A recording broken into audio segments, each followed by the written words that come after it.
Welcome to sunny Peterborough. It says so on the sign. What sign? The sign over there. In Peterborough, that's where we are today. It's not very sunny though, is it? And why, more to the point, why are we here? We are not here. To drink your beer.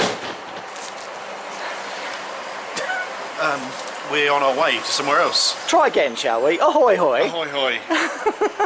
Today is today. We're on our way to the SLA Industries Open Day. By Nightfall Games / Daruma Industries. Which is currently on Kickstarter, so go and check it out. Now, do it. Well, you probably want to watch the video so you know what the Kickstarter's about. But it's a new miniatures game based on a 90s RPG called SLA Industries, which was great fun. Very dark and horrible, and lots of lovely serial killers who you'd watch on telly, which strangely is more relevant now than it was at the time. So, which is a bit spooky, really, isn't it? Yeah, and it's being kind of re-released / revised, turned into a miniatures game, and we're going to be lucky enough to be at the open day and show you lovely people what it's all about and what the miniatures look like and how the game plays and stuff like that. So yes, we will. I haven't quite woken up yet. Want to train? Well, not yet. It's 8:31. Yep. Our next train is at 8:49. Yes, 8:49. And that's the one that gets us up to Doncaster. Sunny Donny. Boom, boom, boom. And a bit of a walk. Probably grab a coffee on the way. Boom, boom, boom. Or a Simply Caff or whatever they call it in Slay. And then bosh. Bosh. We'll do some more filming when we get there. I've had coffee yet. Ahoy hoy. This up. You know where we are because we've told you earlier on. This is our Daruma Open Day 2016 bag. SLA Industries, Cannibal Sector 1, awesome. It's a bag to keep stuff in, that's cool. So we've got one of them, and in the bag there's stuff. So this is Straw's bag. I assume my bag will be identical. I'm assuming you ain't getting one. Yeah, shut up. Straw has a SLA Industries Cannibal Sector t-shirt. Do we open the thing yet? No, it's alright. It's extra large because he's a fatty. Hell yeah. He's awesome. He's got a rolled up app. Then we have a Scav Marauder card, threat rating 008, which is even more than James Bond. Scav, eh? Apparently Scav Marauders are very nasty in the game. They're like 7 foot tall and stuff, and big and scary, which is cool.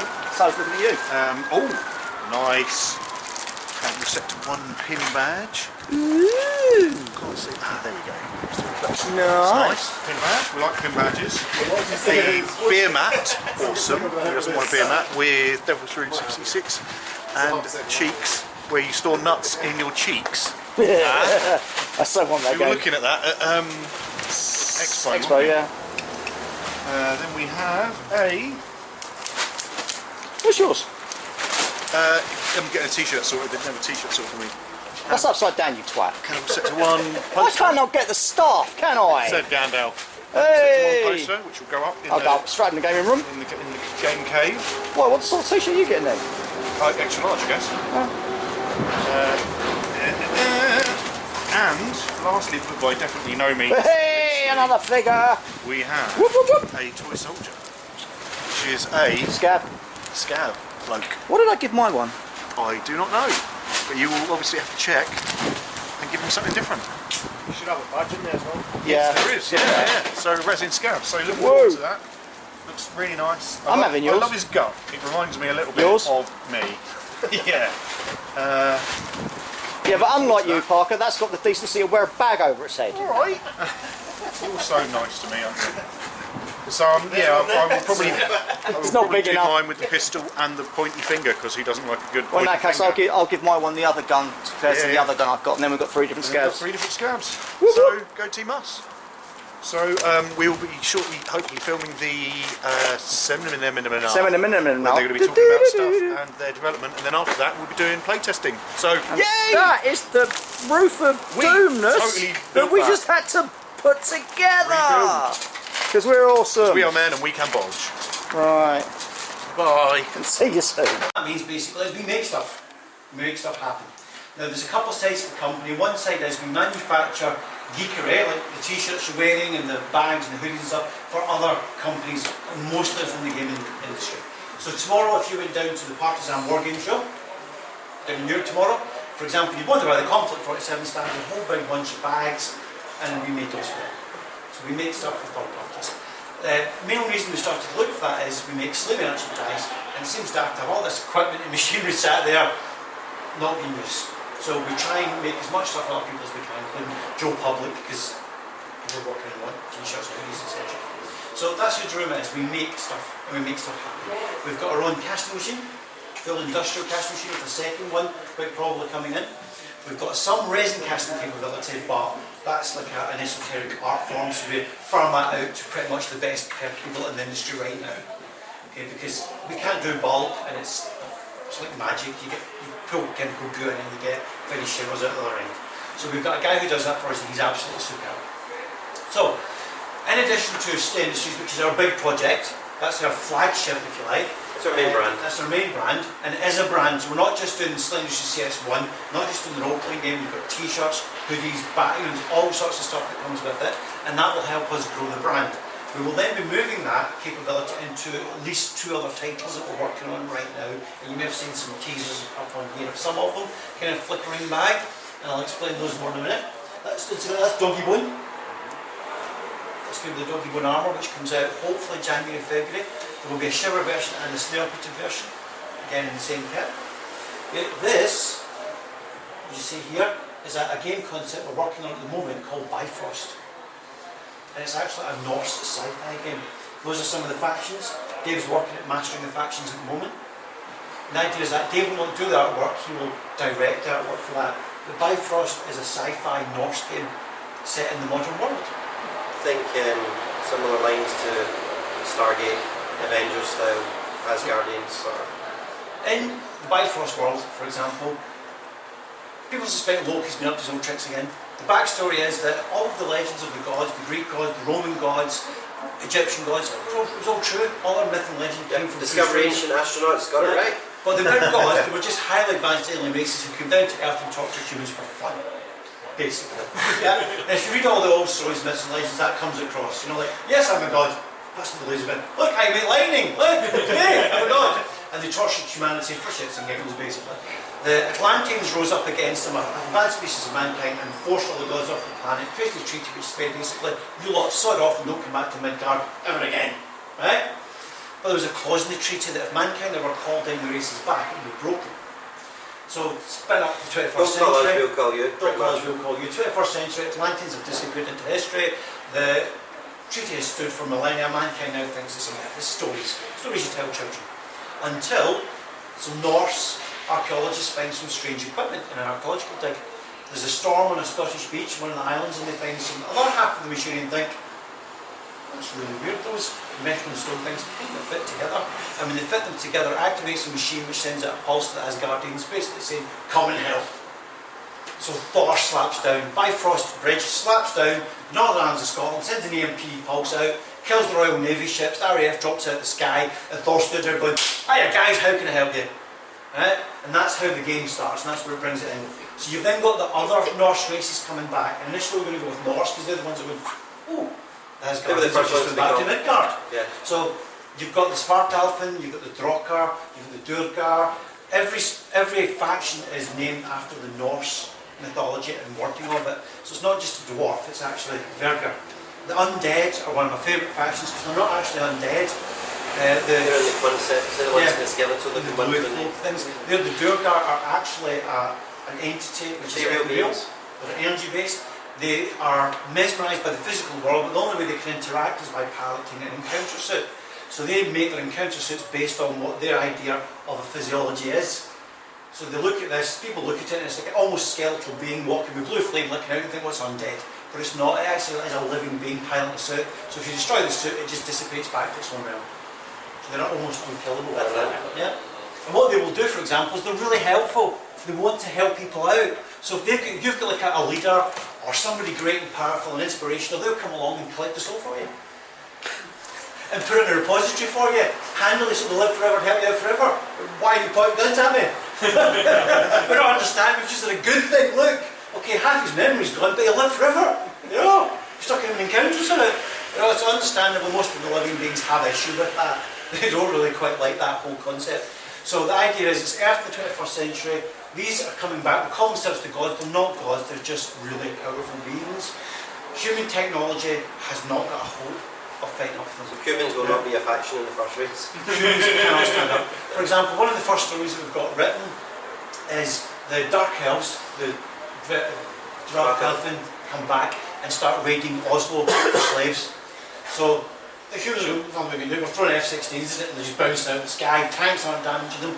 So Thor appears. Unfortunately, when Thor appears, he slaps down an Einstein bridge, which causes an EMP pulse, knocks out the whole of Oslo and the western seaboard of Norway completely. The Norwegian army's dead in the water because he's just switched, everything technologically just switched off. He then proceeds to level the entire city to prove he's got the biggest pair of kahunas.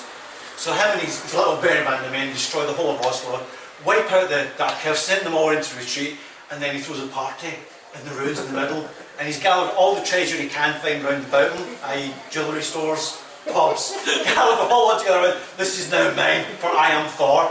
You know, the United Nations, there's a hospital full of kids. Thor, you thunderstruck them. Yes, and tonight they dine in Valhalla. I will personally drink with them. But everybody's dead, Dave. They're all dead. Yes. And Thor's like, yes, but they died in glorious battle. Thor doesn't really seem to think collateral damage is much of an issue. Yeah, because they go to Valhalla, and that's a good thing. So within the game's actually, it's very dark humour comes across in the game. Really? It's aimed at 14-year-olds upwards. Yeah, Thor is the self-appointed hero of mankind who causes as much damage as the aliens is purported to fight. Mankind is sat on the sidelines. The darkest side of it is whenever this bridge comes down, basically the United Nations has sent ambulances to that area. Okay, there's no point sending troops. From the start, that's the way the Asgards do. They use those bridges. Because if you look at all the different ancient legends, as we move forward, other factions will come in. You've got your Inca gods, your Aztecs, your Egyptians, your... But in 10th century Norway, the EMP pulse wasn't really an issue. About flashing lightning, some thunder, the natives prostrate at your feet, that was great. But in 21st century Western Europe, massive EMP pulse which comes down with Thor is a real nuisance. So you've got quite a lot of factions. We've already planned out 6 or 7 factions in quite a lot of detail. Again, one of the favourite is the Dvergar, which are the dwarfs. The dwarfs are very intelligent. They've got 13 clans. Each of the first 12 specialises in a field of science. When Odin went along and said, that hammer you got blueprints for, I want it for my son. They were developing the hammer as a tool. Not as a weapon, as a tool. Mjolnir is a tool. So the dwarf said, well, I don't want to make it for him, it's mine. Oh, no, you don't understand, you're making it for Thor and you will never make another one for anybody else, otherwise you use 7 words. So they made Mjolnir, gave it to Thor. The dwarven Jarl who crafted it then went, right, that was a prototype, lads, let's build a proper one.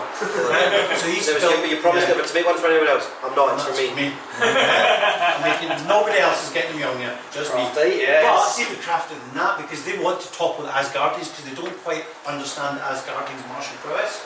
So the Mjolnir twin, every couple of 100 years the dwarf waves it in Thor's face, goes, ah, this is better. So of course Thor being Thor goes off on one, wages war, steals the hammer back and sticks it in a vault. Unfortunately for him, this is part of the dwarf's master plan because this Mjolnir uploads all the data and telemetry from Thor's Mjolnir. It does a patch. Every battle studies every battle. Studies all the tactics. Studies tactics. Goes, right, this is how Thor fights. This is how Asgardian fights. And then it teleport beacons back home, leaving Thor having a temper tantrum, going, they've stolen it back again. Yeah, they've stolen it back again. Where is it? So we've got a lot of little bits and touches which are a nod to Norse mythology, but it brings it up to the 21st century way. Because even the dwarves use, for example, they're into mining. Dwarves and tactics are more like modern warfare. Yeah, they're actually they're more like a modern American military unit, the way that they actually fight. So they've got power armour and heads-up displays and tactics. They use nanite bombs and stuff. And the guys who've launched the nanite bombs are an over-the-shoulder mortar. They also use healing nanites. So they'll fire into combat, which will explode and heal and repair. They use their commanding officer uses drones, which are effectively old legends about the storm crows, the crows over the battlefields. That's what he uses. They're actually drones. Which he uses to that's where the stories come from. So then you've got the other factions you've got. My personal, most favourite one is the snakes. The snakes are actually the best, the verm. In the storyline there is no magic. Magic is just another word for fancy technology. So the first quote we're going to put in the book is any sufficiently advanced technology is indistinguishable from magic. So of course humans look at this and think, nanites, we haven't got a clue you're doing that. It's magical, obviously. However, the worms were a servitor race for a race who proclaimed they did have magic who vanished. So the other races look and go, it's just a science we don't understand, but the worms understand it. They're not very good at understanding it because they were created as a servitor race to obey the masters and do their donkey work basically. So you've got these half snake, half draconic men who can use magic but not very well. Their agenda is to recover every artefact and throughout time and space, and they've been watching Midgard for centuries. Yeah, the Lindworm. So they've been watching mankind for centuries, desperate to get to Midgard to take all the artefacts back and study them. So the reason they're getting to land is to get the magic back. Now, they're not actually very good at magic, but they lie through their teeth constantly. The one thing about a Lindworm is everything about them is misdirection and lies. Them and Loki are drinking buddies. They get on like a house on fire. Loki cons them, they con Loki. Loki steals from them, they steal back from Loki. The two of them actually got to have a love-hate thing going. So the Lindworm will steal, they will cause illusions, subterfuge, and you never quite know what's going on in the battlefield when there's a Lindworm on it, because they can like teleport around and misdirect you. And the same goes for Loki. Loki's got a lot of tricks straight from their arsenal, so he's learned quite a lot from them. So in game effects, Loki can, for example, you could swap your Loki miniature, and whatever he thinks is your boss who's hanging back isn't. It's actually a normal trooper, and Loki's just changed with him. The normal trooper advancing up the flank is actually Loki in disguise. So gameplay. Loki's also got the ability to mimic any other faction leader, and mimic one of their abilities. So if Thor's hung back, throwing lightning bolts across the table, what are you thinking? Is that Thor's? Thor? Or is it Loki? You walk in and you chin him and he falls over, it's not Thor. Because that's the one thing that Loki's got, he's weak. He's weak. But he will obfuscate, he'll teleport, he'll run, he won't give you a stand-up fight. So we've tried to flesh out the factions as much as possible. That's going to give us another license. It'll probably be late next year or early the following. So we're going to develop it really heavily. Before it goes to Kickstart, we're going to have miniatures ready, playtest ready, quite a lot of work. All the factions have already been designed, and it's one of the reasons that the rule set that we're using that we come up for Slay, there will be the same rule set for core rule set. Bifrost. That's at the core of what Daruma wants to do. We were going to produce a really tight skirmish set of rules. So if you get the CS1 book, the actual rules part of it is not going to be massive, but it's going to be very, very tight. There's going to be quite a lot of information in there, and everything will be clearly defined with diagrams, you know, explanations and examples. Once we've got that working, you find that all the flavour of Slay Industries comes from the deck of cards. So if you pick up a Shiver deck, all of the abilities and the equipment and the upgrades is all themed to make you feel that you're playing Shivers. There's a mission deck that comes with the Shivers, and all of those missions are themed round about the Shivers, so they will feel like you're accomplishing something that a Shiver would have to go and do. The same goes for the carrying. All of the carrying pack will come with stat cards for carrying, will come with abilities for carrying, and will come with missions which are carrying related.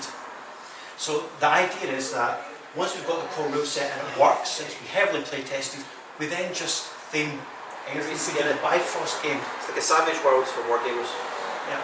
So in theory, you could, as a throwaway game for yourself, you could play one game faction versus another. Completely. You could slap down Thor versus the Shivers. Yeah. Only the wording is changing. The ratings thing for Bifrost is going to be called Glory, but it's going to work in exactly the same way. You're going to gain glory points by killing the enemy and spend glory points. We'll cover the third license in a minute, and in that third license it's called Infamy. Yeah, it's called Infamy.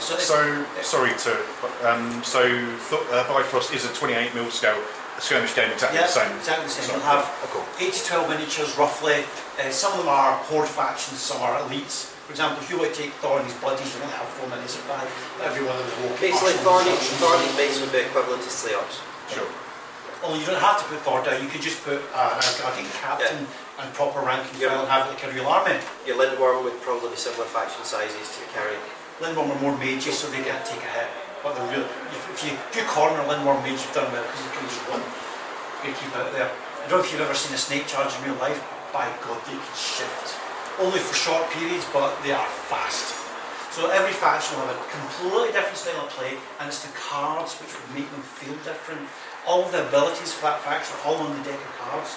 And like I said, yeah, if you want to do actually, you're bringing along a Slay Ops team against a Asgardian hit team, and you can have an overpowered game where Thor's throwing lightning bolts and taking 17mm rounds to the head. The difference is the way the settings are set up. If you want to, there's other games out there where if you want a sneaky faction, you have to pick a particular faction. If you want a tank assault, you have to take a particular faction. This is all down to how you want to tool it up. You want to take your Shiver Sergeant, you could take a scout sergeant with the scout helmet and the layout, so he becomes sneaky and load him up with snipers. It's all how you point it up, how you equip it. Rooker. Or you can take Rooker. Yeah, Rooker's a good example. In the force composition rules for the shivers right now, you will have shiver sergeant, so many shivers that you have to take, and then you can choose from 1 or 2 medics, 1 or 2 pacifiers, specialists and that specialists. If you take Rooker, for example, you'll get access to less of certain types, but access to more of other types. So he'll have more pacifiers, more breaches, because that's what Rooker does. He gets in close and personal. He may not have access to a sniper at all, because he's just like snipers don't want to know. So the idea is you take a different sergeant or a different commander, regardless of which faction, and your whole army behaves in a slightly different faction. So you don't have to play them like that, but It's the same as the 9th. The 9th is effectively a shiver unit, yeah. but the cards and everything that are 9th specific are slightly more roguish, shall we say, Yeah. slightly more dirty They've fighters. got access to more illicit equipment. Because they'll pick up a Dark Knight rifle quite happily and use that. You know, they'll pick up more stuff that the shivers would just, they know they get executed for picking up. Yeah, if they The take Ninth out, is like, if they take out a Slay Op, they'd be quite happy to take the hardened armour off him and the whatever kit he's carrying. So you find that a lot of the 9th will come out with a bit more mix and match. Like Captain Feeney was brilliant because he's a highwayman, but he's such a nice guy that people want to rub him. He's always polite, always helpful, you know, he's a good Bit guy. like the kind of Irish rogue sort of thing. You can see here's some more of the factions. These ones that are giants. Dead. The giants in the Bifrost world. Yeah. The Legends have got frost giants, fire giants. The way we've set it up is they each carry into Battlehammer. Menhir. Large stone, and depending which stone it affects them in different ways. It's got runes carved into It it. grants them the aspect of fire or the aspect of frost. So the giant walk on will plant the stone and say, this is my land, I am going to defend this. Anybody who comes against me. So he'll plant it and it could be the frost aspect, which gives The it frost icy giants powers. are one of the ones that's going to come in, because it's going to turn out that a lot of the legends there, the legendary creatures have always been on Earth, they've just been hiding, and they didn't start coming out again to the Asgards and everything came back to Earth. Yeah. So you've got natural enemies within it, like the dwarfs. Don't mind the giants at all, but the giants hate the dwarfs. The giants absolutely hate the dwarfs. The dwarfs will come and fly mountains to get the mineral deposits underneath. And the giants worship them. So those two races have a real hatred going on. As soon as the giants appear, the dwarfs are out, we have trouble. Look lads, all we're doing is moving your boulders, okay? We're just moving this rock to Same one as side. the Asgard and the Dark Elves. Yeah. Just complete antithesis of each other. But the idea is, no matter which of the game systems, they're all completely balanced within each other, and you can play them against each other. It's not a Once problem. you've like one system, you've learned it, so you can keep playing it. Exactly. Makes perfect sense. And you've got your Perfect sense. Slay's Dark, it's not aimed at kids. Slay's way back. But the Yeah, where'd you get that idea Bifrost is going to be more of Black humour. black humour, but Yeah. so the 14-year-olds up, 13, 14-year-olds upwards. So yes, a bit dark humour, but You won't not, get applied in. Middle age, isn't it? not too heavy. And we've got some other ones in planning as well, which will also help introduce people more. The third license we're looking at is, It's a diesel pump game. Nothing quite like it. yeah, We want to plan Phase X. Imagine we've got all this machinery, we've got all this production capability, and at the moment Slay's not using a fraction of it. So the idea is we get the Slay CS1 done, and all of this isn't till after CS1, it's not happening at the same time. When you bring the game out, there are peaks and troughs. We know, for example, when we're about to deliver the Kickstarter, we'll be insanely busy, the warehouse will be full, we'll have loads of stock, but just before that, the studio guys will have nothing to do, because if they haven't done it, if that miniature's not heading for pre-production, if that file's not gone to the printers, then we've got a problem anyway. So there is a quiet spell, so it makes sense to bring all the studio people to then work on the next project. So they're constantly 3 dominoes ahead. at the point with Dave is our creative director. Slay's always going to be his baby. Slay's going to be, that's completely, with other factions, he's coming up with the concepts. He's got a number of industry artists that he trusts, that he will farm the work out to, saying, this is the concept, this is what I want you to work with, go run with it. And he will commission the other artists to do it. The Bifrost concept is all Dave, but the Bifrost delivery you've seen the Bifrost book eventually won't be Dave's artwork. He'll just be There might be an odd piece in there. Yeah, but Slade's his baby, he's going to do 99% of that himself, but with the other things that are coming in, Dave's just going to make sure the right person does the job. And moving forward, even with Slay for 2.0, there's another number of other artists, like Clint Langley. Everybody's heard of Clint now. Back when he first done Slay, nobody had heard of him, he was still on his way up. Clint's got back in touch with us, him and Dave are still really good friends. and he's going to be doing the front cover. He said to Dave, I'll do your front cover. It's going to cost us, but he's offered to do it. Normally you have to have a waiting list to get it cleansed down. We're going to save that for a big gun. cover of the original cover, is that? Yeah. So we're going to save that for a big gun. That's like a... No, that's pretty... But there is other understanding, so even moving forward, Dave eventually wants to get to full creative director. He wants to be able to specify exactly how he wants something done and have it done.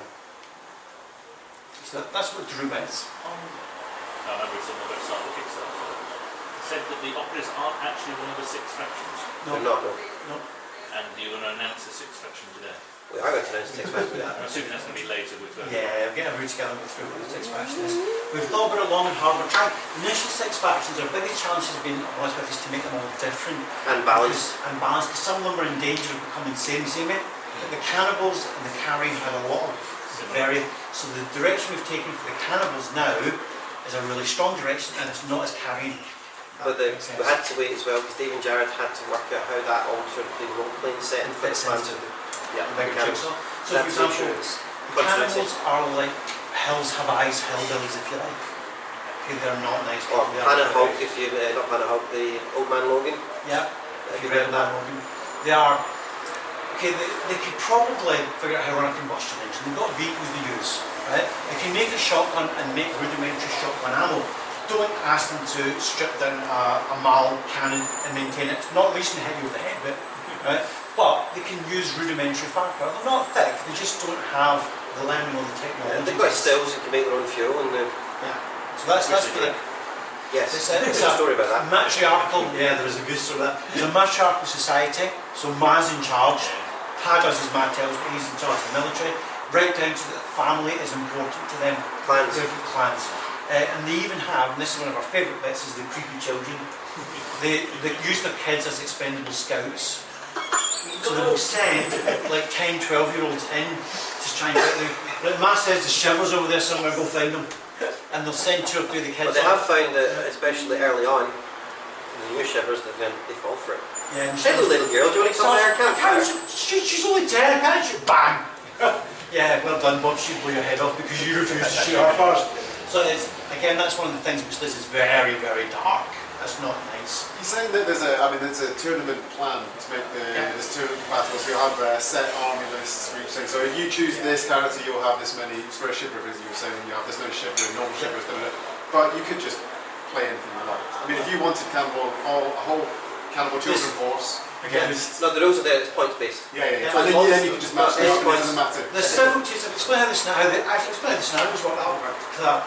You've got a couple of tiers of scenarios. There is deployment first, so you draw randomly for the mission. Deployment could be corners, diagonal, edges, whatever, which is a fairly normal.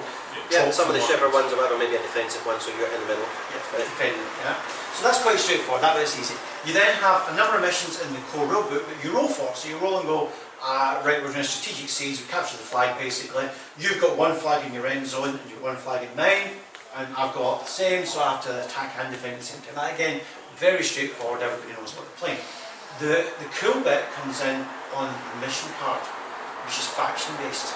You then get to either draw, depending on the mission, or pick, and only you know what that is. You go, right, I know what I'm up to now. So if you've got shivers, it could just be that you have to do a tagging mission. You have to get hit against every one of your opponent's troopers, which means you've tagged them and counted the numbers. It could be if you're Dark Knight, your mission is to take out the commanding officer of the other force. Yeah. So everyone will have their own specific, so your opponent will not always know for sure what you're up to, and you won't know what he's up to. You might be doing Yeah, they could win, things. but it turns out they've matched their victory conditions, so just on the victory points at the end of them, you're... Yeah, that could seize it, and you go, I didn't know you were doing, yeah, now it makes sense. We were like that, so you don't know what you're doing, but that also themes it further. Now, the composition comes as part of that.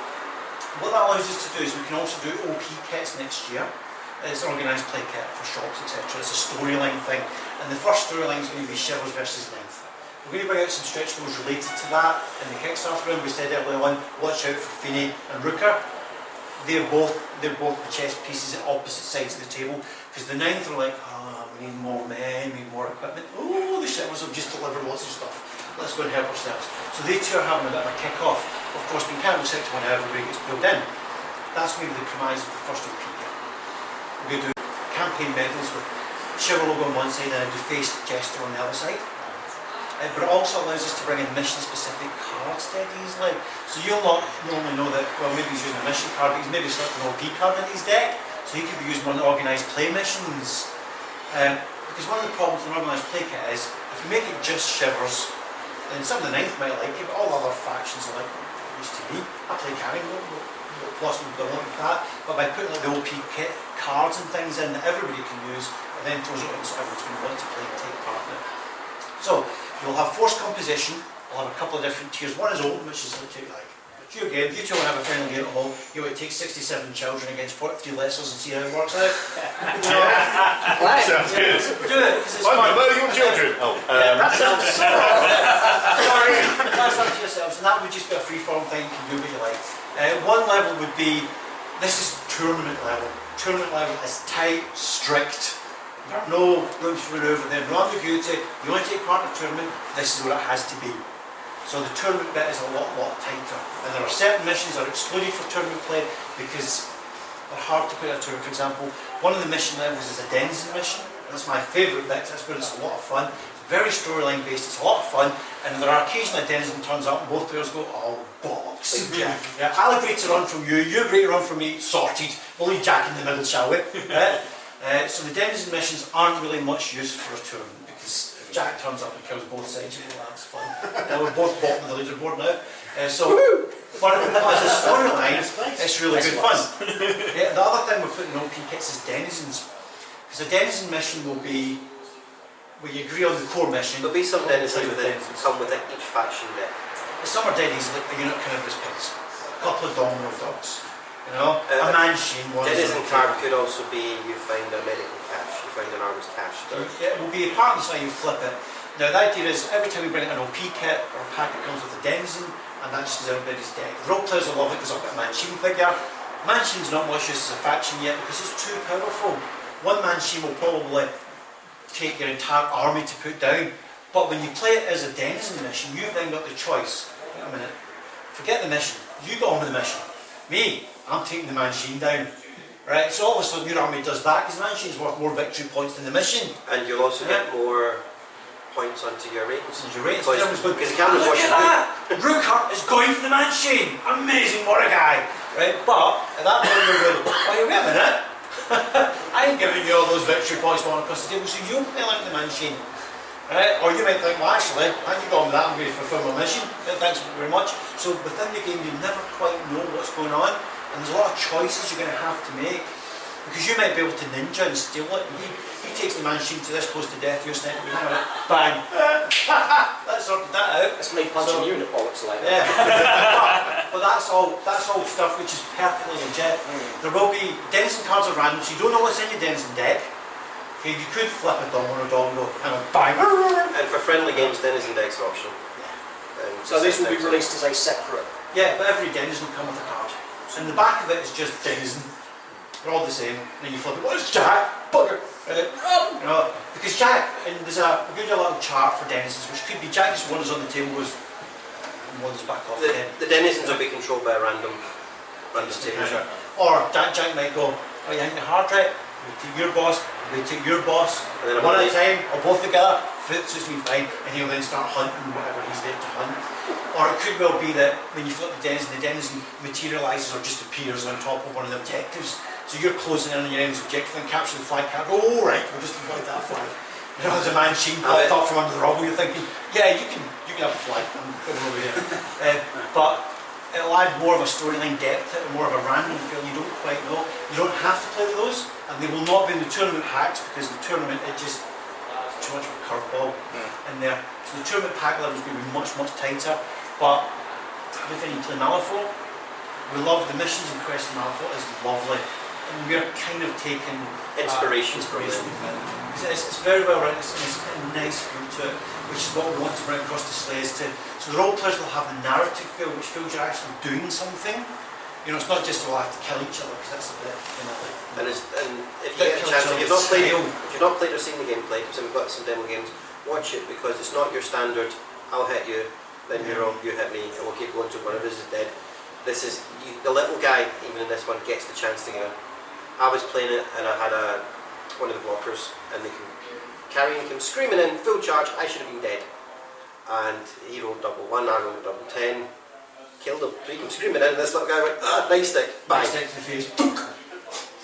Carrie was whistling at combat dead. Hey! Then you get some range for that, and then you can spend it no one's. Yep. Exactly, and that's the way it works. But it's risk management, because do you spend the reins? Because if you fluff it, you've lost them. But if you spend the rein and you succeed, you get more reins points. Through game flow, it is kind of designed for you to burn and gain rating points as you play through it. And it's more fun because you pick on the special abilities. You put a bit of razzle dazzle on. And carrying is one of these things. They've got one called Ragdoll, which is fantastic if you're up high, because I've had a couple of successful games where you hook the shivers off the third level building. All it does is allows you to reposition the enemy 1 inch. Level 3 fall. Yeah. Nice. So kind of a bit like It's a cinematic kind of look and feel that you get through slayings anyway. If you get on the figures, even better.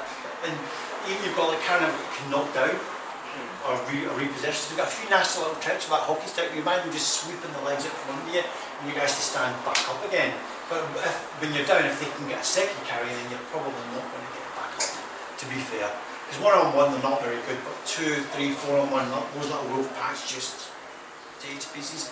But that's what we're looking for, is every faction to feel like a faction from Slay.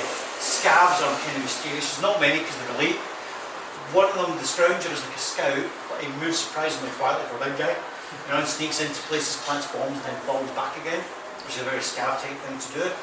Scavs are quite a clever, quite an elite faction. Shivers are quite shooty, but not very good at it. You know, but you've got quite a lot of guys. You can, yes. Well, with the sniper with the scope on them and staying next to the sergeant up to 5. You can, but the problem is that then the Scavs fire a rifle grenade at you. You're in trouble. Yeah, both you stand shoulder to shoulder with sergeant. You've got the shotgun template that fires a cone. Yeah. So, but everything in the game is like that. It's always the risk management and the not quite knowing what your opponent's going to pull out the bag next.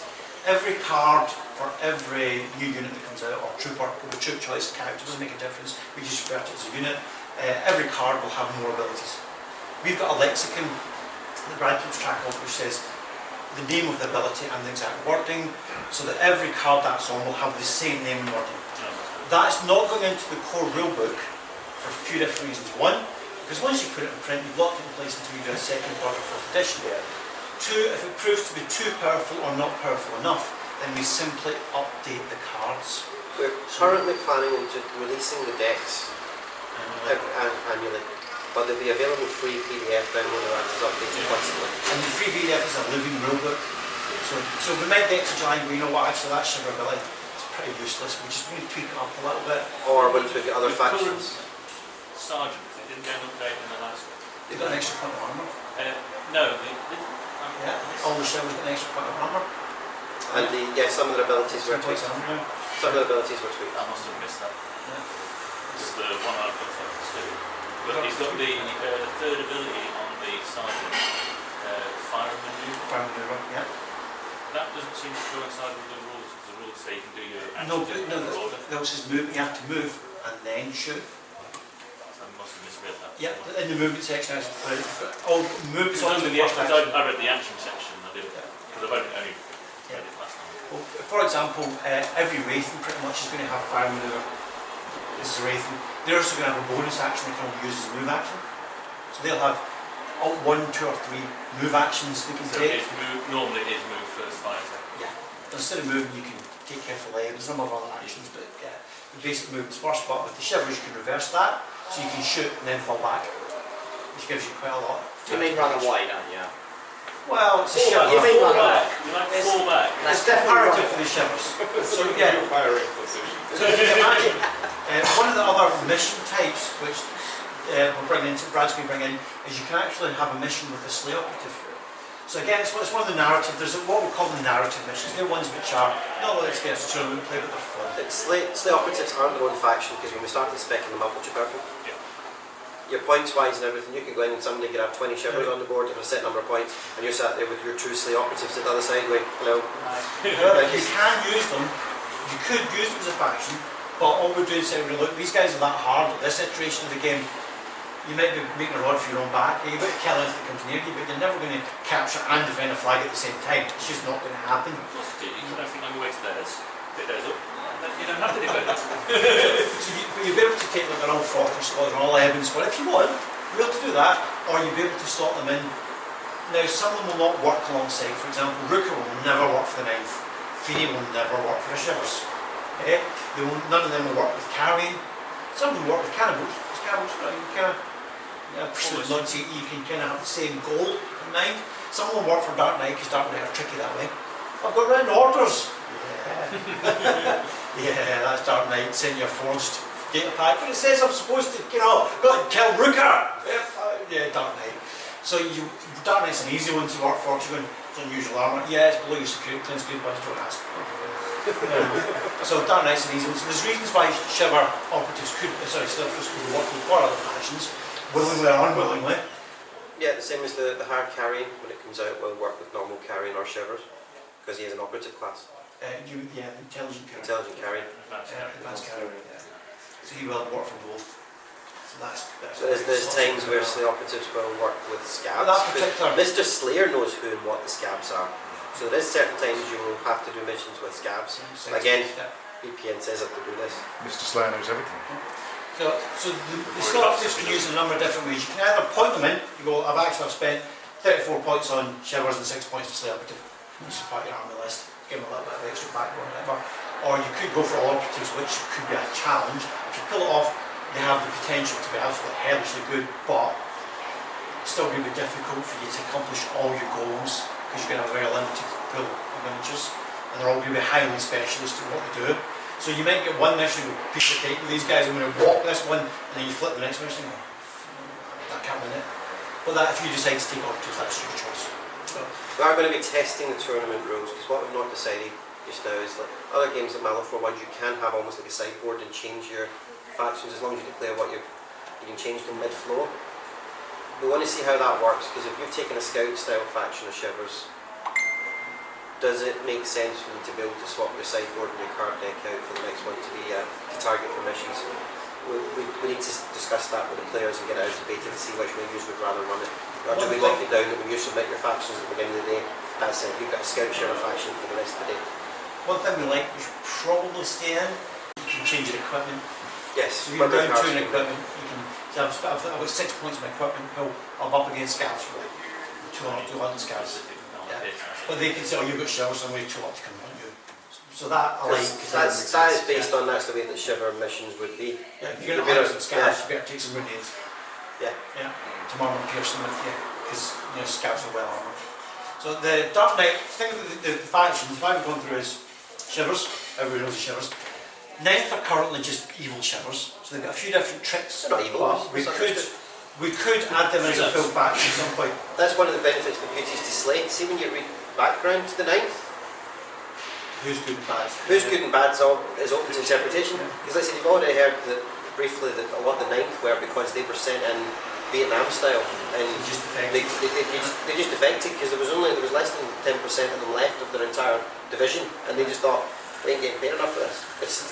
So you've got Shivers, which you can play as 9 or vanilla, you play it yourself. Carrying, everyone wants a carrying pack. We are working shortly on designs for the mutant carrying, which is the berserker. He's just your point was of fighting in one. The greater carrying, who's the top tier of their bosses, he's the uber boss, if you like. He'll be about Dreadnought style, 40k size. 60-70 mil roughly in height. 12 to 14 feet. So we use a simple humans 32 mil to the eyeball, that's 6 foot. That's why scavs, which are 7 foot, are 37 mil. So extrapolating, if that guy's 12 foot, then he's going to have to be 64 mil to the eyeball. So this is literally that size, maybe a 50 mil base even. So out there, the rest of the faction, scavs, small, elite, everyone that's proper badass. They've got access to good equipment, good options like flamethrowers, snipers, etc. So they're quite a good, almost as bad as hard as Slay operatives. Dark Knight are really cool. Dark Knight guys are going to be a lot of fun. They're going to have power armour, not top of the range. It's not good as say crack shot, but it's pretty good, and they've all got it. And they've all got some pretty good weapons as well, better weapons than a Shiver Patrol. But where they come in is they mess with your rating points. They hack you. They splice data in. So their mission cards are around about getting close and throwing ratings in. So what'll happen is you've just got a Rooker who's like cracking coup de grace shot, absolutely fantastic. 3 ratings points, wait a minute there, we get those rating points. Why? That's basically a special ability, which means instead of seeing Rooker kill my poor darn right guy, you've just seen him eat a baby. Live footage from Cannibal Sector 1. Look at this evil swine Rooker. Yes, he's eating cannibal babies, he's got it wrong. Yeah, they'll splice it in with like somebody shooting a load of the cannibal 10-year-old children. Yeah. They splice down so we see Rooker go like that. Running Man style. Running Awesome! Man. Yeah! So Dark Knight are going to be a complete They pain can in the also backside. jam it. So they've got jammers. So you've got the eye in the sky. So the ratings don't actually no ratings are generated for your side this time at all. They just They want turn to the camera off. screw you over, basically. So that's how the Dark Knight are going to work. They will have a medium number count, so they're not horde, they're not elite. Everyone's possibly slightly harder than a shiver. Not massively so, it's still a normal human with the bosses still being good characters, but it's the messing with your ratings points. So no ex-war criminals? Yeah. No ex-war criminals? Yes, No, that's something we future. haven't got into yet because Yeah. this is what we're discussing so far is Cannibal Sector 1. Yeah. Like CS1, Cannibal Sector 1 is the name of the game. The other Cannibal Sectors will be getting released as supplements, not part of the Kickstarter, no mini kicks, no nothing, they will be releasing them in general. And with each additional release, there will be like Cannibal Sector 2 is Carrion Infested Swampland, not pretty. Cannibal Sector 3 I believe is the War Criminals, which also when we're going to start introducing some basic vehicle rules. We'll be looking to upscale the game. This is the Skirmish version, small man operation, with the toehold that Slay's trying to get to bring back and pacify the sectors. So as the game grows, we will at one point step the rules up to squad based. So instead of having maybe a couple of shiver patrols with a few men, 3 different weapons, you'll have maybe 6 squads, unit of doggy bones, 3 commanders, a couple of scaff bike squadrons. That is probably realistically a few years down the line, but that's what we're aiming for, and that is where we'll bring in the work. But from a business point of view, the reason we're doing it this way is it's covering the cost of all our renders and everything to expand the game as we go. Yeah. So we're not hitting the market, so you have to buy a new product every 6 months because we're releasing new shiny. We're going to just a steady monthly release of the small releases. With each Cannibal Sector expansion, there will be new mission cards, new denizens, which will all slot back into what we've already got. It'll have a theme, so each Cannibal Sector will have its own theme, and everything will always be, it's the same game, it's Cannibal Sector 1, so you'll be able to just slot them straight in, and each year we'll have a new OP kit related to that. Whatever the storyline is for it. Yeah. So that's why the first one is the 9th, taking on the Shivers, because the 9th needs to resupply the Shivers are bringing supplies, and that's made in heaven. Obviously, it's like hitting a hornet's nest, the scavs will be going, it's quite a lot of scrap, a lot of stuff we can recycle. They're kind of like the scrap, like the Wombles, they just... everything is recycled and, it puts a good juice. That's not going to leave now. Oh gosh, you've got whole carrying nests you're going to get. I can't unhear that, can I? Murderous Wombles with burning ribbons taken over it. So you've got all this happening as the 2 main forces are going to, so everybody else gets sucked in to that fight. So that's why the storyline for Year 1 and OP kit makes sense. It goes hand to hand with the core book release. All the storylines kind of meet in the middle. And it means we can produce some really nice toys for every faction. One of the things I'm working on at the moment is we would like to put out a scenario called the Mega Hop Down, which is quite far up in the Kickstarter if we get to it. It's essentially life after death. Chopper comes in, extracts a team, gets shot down by the 9th. So it's crash landed. The operatives have formed the circle around it, they're going to defend it. They've almost landed on top of a carrying nest, they're like, excuse me, The cannibals are with some meals on wheels there. The scavs, this is like Christmas, somebody's dropped a chopper. Somebody's brought an aircraft in their midst. So they're going to go in and try to get everything they can. And the 9th are like, right, everything on that we've taken. But at the same time, the operatives will try to hold out. And the Shivers will be sending these reinforcements for the them. Shivers form a corridor to go in and extract them. So that's one we're quite looking forward to. If that goes far enough, we can put that as a campaign pack. Because it doesn't matter which of your factions you've got, every faction's in that campaign pack. And we would quite like to put the Hawk. Again, it's twofold. One, it's a really good thing for everybody to release. Secondly, it covers our render cost to get the Hawk, which is a standard utility vehicle right across the slide. It stands for high altitude wingcraft. It's their version of a QA. Yeah, So it'll give us the renders so that we can then start doing. Dave wants to do a news chopper version of it. He wants to do a cargo version. He wants to do a combat version. So it will give us the core that he can then So we love Pimp my Hawk. storylines. pretty much. Yeah. But everything we've got is all storyline based, and we've got so many stories to be part of it all, and that's why we love that idea of like a progressive campaign pack. And we did the campaign pack, the missions will all be dead straightforward and simple, and you could play most of the missions. We'll actually do anything with the shippers, that sounds great. Or you go, actually, I'll play the part with carrying, you play the part with scavs, it all fits the mission. It's also, because the points are pretty much a faction box set, would be a quick start, skirmish one. You'll be able to play it through once you know the rules in 20 to 40 minutes, from start to finish, and have a clear winner. Yeah. So they're able to play at that level and then expand it to your full squad. So we're trying to get it so it's fun at whatever level you want to play it. And again, because it's a core rule system set and the ethos behind, you'll be able to pick up Bifrost or the Prohibition game without having to read the rules really. Somebody good, I know the core rules, Eric. What's my cards? Oh, that's a good ability, that. Yeah, so you'll be able to crack on and play, but each one will have that kind of cinematic feel, the dynamic storylines. We want to bring in vehicles. Dave's been driving mad recently. He's been watching the same bit of Mad Max over and over. And all we get off him is scavs and cars! Look! Because if you see the bit where they go off and Fury's heading off on her own and the spiky cars pull in. If you look at the guys, they look like scavs, they're all covered in gas masks, and Dave's like, scavs and cars, it's a thing. So we are looking at some point of doing... There is in SLA, for those of you that read all the source books, there is actually a mention of a Cannibal run style race that goes the Ash race is already in canon. It's all part of the game already. So the far side of Cannibal Sector 1 is a massive ash waste where you can go about through filters and stuff like that, and there are scavs with vehicles in there, it's already been written in, and there is a Cannonball run style by nutcases from war who are rich and think I can cross that. So they set out to cross it every once in every few years. It was the hard style race that they originally wrote for, but obviously you'll get attacked by scavs or by other people that are already in there.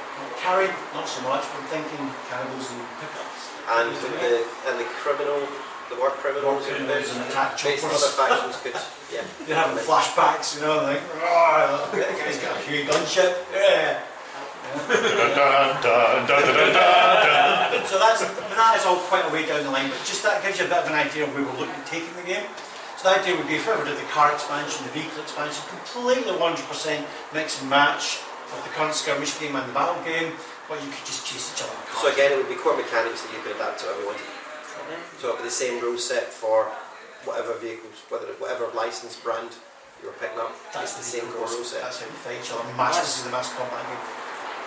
Okay, so before it's nearly food time, any more questions about any of it? Will you be doing, I know you're doing a Nanching figure, will you be doing a digger? We would like to do that. Dave and I have actually had this conversation about both Digger and the Perceptor Teeth. The problem we've got with it, the Kickstarter right now, is that you cannot field it as a usable miniature. Because if you put Digger down, then every mini we produced so far couldn't stand up to him. You know, we're using 5 million points of shivers, it's still dead. It would be us having to do a 40k scale battle, and they would be the Titan at the end of the table. Yeah. But we're not sure that the newer fans in the Kickstarter, I can't play with that, why do I want a Digger? The rest of you are wetting yourself, because you're like, who's Perceptor Teeth and why is everybody getting excited? You just said I can't use them in game. And it would be years before you could use Digger. You will be able to. Right, he will exist before then. But it will be 5 or 6 years when the mass combat game comes out. The model will exist before then, so you might, the open day next year, there's every chance one of them will be in resin. It will be more of like a collector's piece from now. Because realistically, it's to scale. We had this conversation earlier on. Everything's either to scale or just don't bother. We're going to do a series of busts. We've got a jacket done as a bust next week. But it's more for paint of things. So you'll have like 65mm high jack from the shoulders. This is one. Upwards. You've met Jay, our student painter. This is one of the things Jay would like. So as collective, we've had couple of people emailing us as well saying, are you going to do bigger pieces for painters and collectors? Because they know the progressive collection was primarily aimed at the kind of collector side of it. So the answer to that was yes. Yes, we are. You imagine, Perceptor Teeth is what, 15, 16 feet tall? So 80mm roughly, with that height. So that is doable with the current. The rendering guide doesn't make any difference to him whatsoever. 3D printer we use, 3D again, printer. that fits their print bed without any issue. Well, it costs a bit more because it's so big, but not actually comparatively more. And the resin guide said 80, 90mm high miniatures, yeah, that's fine. What his resin production line. So yes, you pay for it, it might be like 30, 40 quid miniature, but it's completely doable. It's just that, like I said, the Kickstarter, we're kind of not sure because it doesn't fit in as a wargaming piece. There's other things you want to put across the list. Yeah, the stuff you will use, and we're about to hit the Storm 313, where we've got Xenos, we've We've got Vivifons, the Shagrins in there as well, who's quite possibly the biggest usable piece we're going to do. It's huge, you know, but it'll be a lot of points. You might go, I'm just fooding him. That's my 30-point list, you know. Which rest of your army has just that? Yeah. Alright. I gave him some guns. Yeah. Some guns. So Thresher will be also more for the... Yes, we've discussed Thresher. Thresher's part of the war game because one Thresher suit is just like a walking arsenal. Yeah. The Thresher suit and a man-machine, the two of them just go toe to toe. So in a bigger scale game, that's not a problem. You can fit all those, you can accommodate them all. It's just the really top end stuff you can't put in a skirmish game because Some of the stuff out of armour and whatever as well, we will be the armour, the boy armour, basically. Later date, potentially, because the lead artwork needs brought up to date. Because some of the stuff, it's a Guyver suit. It's a Guyver suit, and that was, yeah. So it's going back for a redesign. And also one that fits into the current feel and the current ethos for Slay. So there's the shivers that we currently release. There will be new shivers getting released in 2 years' time, because it coincides with the next expansion for the role-playing side, which is downtown, and Slay have developed new armour. Body Walker 2. Body Walker 2 armour. Which is more like cardboard than tissue paper. It's a step up. Oh, well, goody for them. Yeah. You can still take the old stuff and the new stuff because it'll be different points values and that's fine. It doesn't make any difference here, Yeah. and aesthetically, it's still the same. You can imagine a lot of the CS1 guys going, how come downtown getting good armour? We're the ones in the front line. Unlucky. You didn't fill in the right forms, Exactly. obviously. Question regarding tournament play. Obviously, you guys were having a conversation earlier. I'm not fully up to date. You were saying like you knew that some stuff was out, and you said it was, and you weren't sure. Like, if you, it's great that it's a living rulebook, but will you have like a set cut-off point? Whereas this is the version that is for the beginning of each tournament. month for the month after. Okay. So let's just for argument's sake, so we get to 1st of July next year, we went, the shivers are a bit underpowered, we put a little, we get an extra point of armour.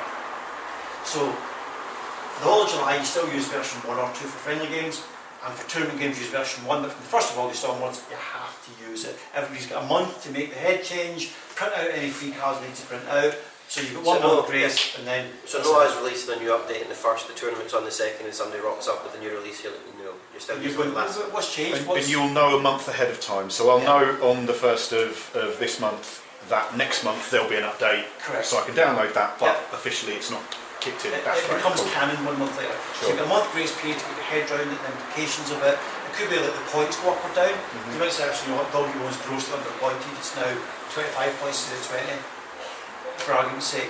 And then everyone's got a month to redo their lists and get their head around it. But of course, ideally nothing will change because it's all wonderful anyway. But yeah. Well, we're prepared to do the change because until we actually throw the game out there and have like thousands of people playing it, we're not It's the same way, we're going to be running it the same way Malifaux do, because Malifaux cards and even the ball cards change at a reasonable rate. Yeah. So if you want to print it out yourself and bring it along, that printout you brought us to Tournament Lane, you just need a judge to verify that it is the card that we printed, not photoshopped it before we printed it. be honest, the shivers are 1 points of armour, honestly. Yeah. See?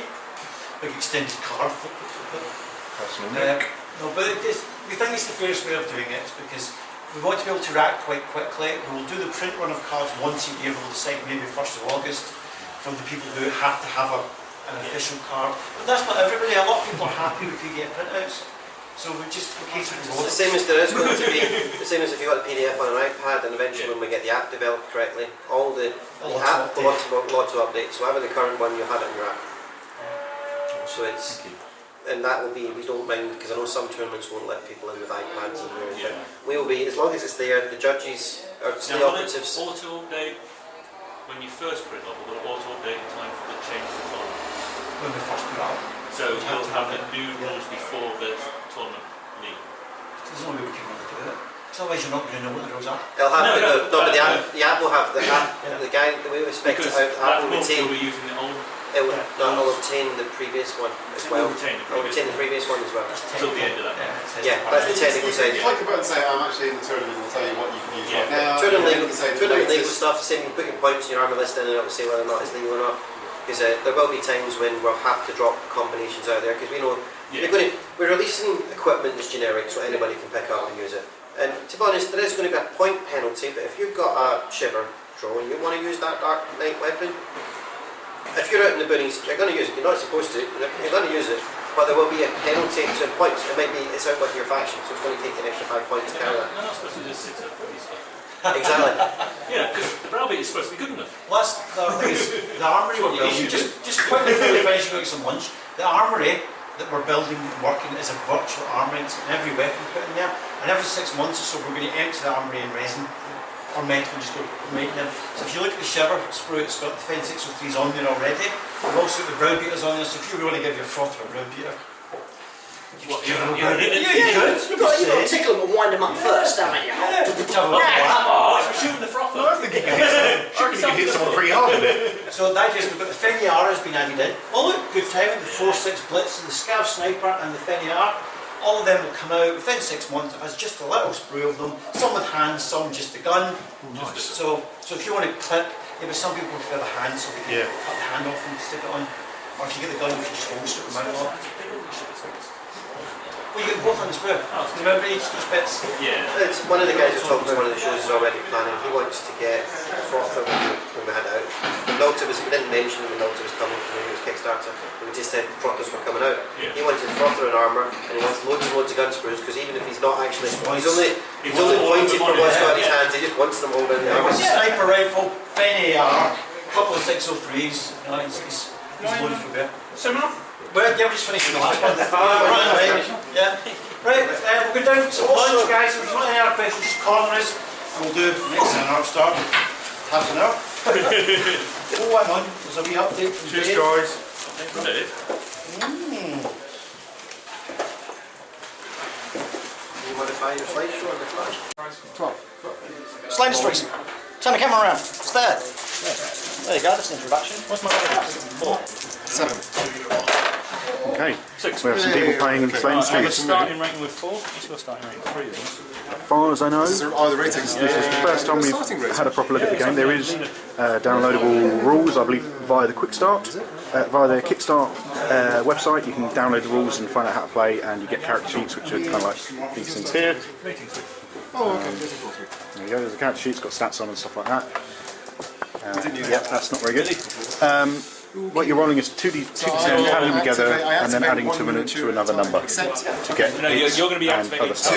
2. So if you've got more, if I've got 3. yeah, I've got got 9. 9. So I So no, can, 3 for every one of yeah, mine. that's a victory at a time. Yeah. Okay. And I have I've got 3 times as many miniatures as I have. But yours are on bigger bases and taller. And look how scared they are. Right in the open. Totally. Because they know they're carrying and they're not scared of their guns. Oh wait, they don't have those. Oh yeah, that's a good point. spend a ratings point to pack Howl. Going for the running. So everybody here is affected. Yeah. So spending a ratings point to do a thing called pack count, so you can activate more groups in one thing. So ratings points are a system in this game where you I'm going to move 3 this time. earn ratings points by doing cool things. Because people are at home watching TV and they're going, "Wow, that's cool!" So they get a point, like a point of boom, and they can now do something cool with that point. We found out earlier on, if you use that point unwisely and fail at something, then it could be that the other person will get a ratings point because apparently you're on telly and they're going, "Who's a wanker? Who's a wanker?" I think it's more in combat that happens Oh, rather than right. generic during the turn. Oh right, okay, cool. Yeah, fair enough. That does that happens to me. Yeah, you can end up using a point and then you roll off and actually they just hand your arms to you and then, Nice. you know, they actually get more ratings points for that. Of course. And you've just wasted those ratings points because you've got nowhere. Unlikely to happen if you're just using a static ability. Yeah, but it's a thing. Yeah. It would happen to me. Get somebody. I have 3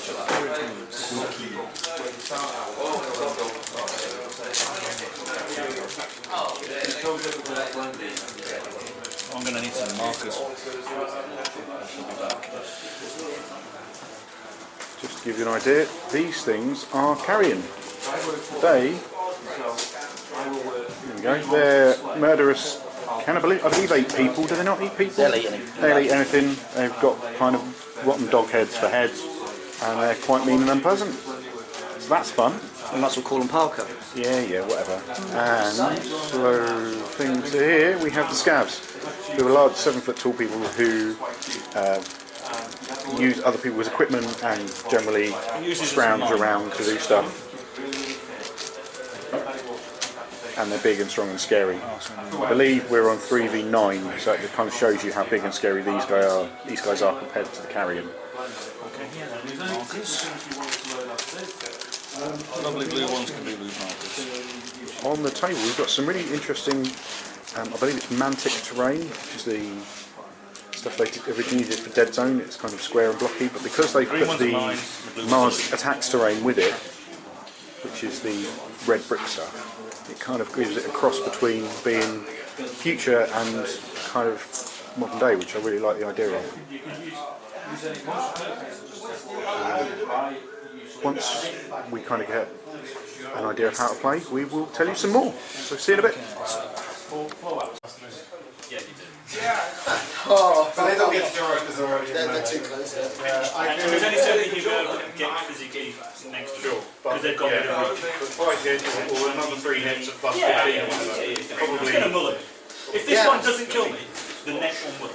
You are salsa. Yeah. You are a salsa steer on the. Should you be alive, you would totally be able to do that grenade thing. Yeah. But unfortunately, you have not. With all the pins. So what damage you do? Anyway, so get ready to suck grenade free.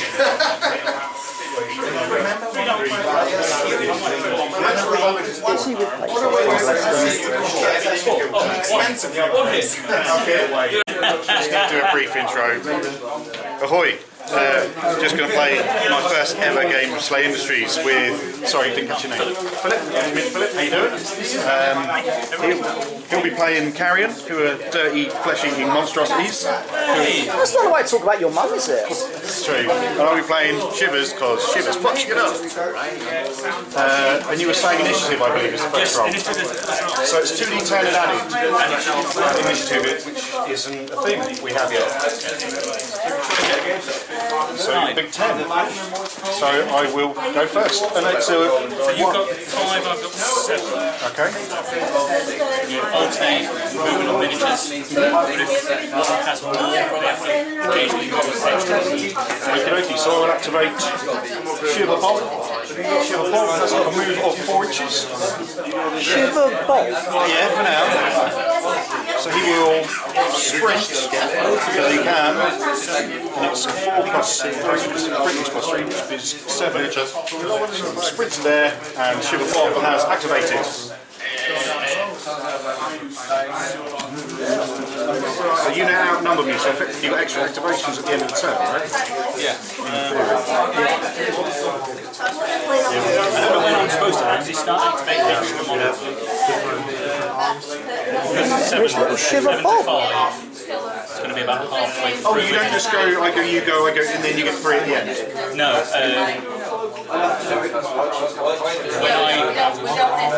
I'll start activating 2 instead of 1. But it'll be. It was easier when he was doing it because it was triple the zone. Have an extra one in the middle. For God's sake, kill something. I'm trying! So I'm just going to move this bad boy. Pathfinder. 6. Oh, so you've got a 6-inch move and a sprint move, whatever he wants to sprint against. Yeah. I'm assuming climbing over this is going to knock me down. Yeah, that's right. So he's only going to run 8 instead of running 9. I will then activate the shiver here. There'll be 4 inches to there, which is move. See you just about through the building. I mean, you'll have cover and stuff because I'm not getting a very good angle. I've got an 18-inch range on my thing, which is in range. So, I've got a firearms of 1. Sorry, a firearms of 3. So you're rolling 2d6 and 8. There you go. Simple. Job done. I have a firearms of 1. I'm dropping a 5. So you'll be getting cover, so you get plus 4, right? And I haven't got anything. I apparently can't roll dice. So I've got 19 in total. And I've got 10. So that's 9. That's my maths thing. Every 5 you get an additional raging point added. Okay then. So you're adding 1 raging point. One ratio point. So it's only a difference. Yep. Which you gain the maximum damage, which is 4 points of damage. As he fires a magnetically accelerated ball bearing. It's a ball bearing, for God's sake. Magnetically accelerated ball bearing. It's a ball bearing. Shut up. It could be worse. It could be using dispersion rounds. Yeah, 7. Then expand and do less damage. Okay, so you did 4, 5? Yep. 4. 4. So my armour's gone. Blam. 4. 1, 2, 3. Lovely. He's dying. Just a level. That was a He will be. He will be.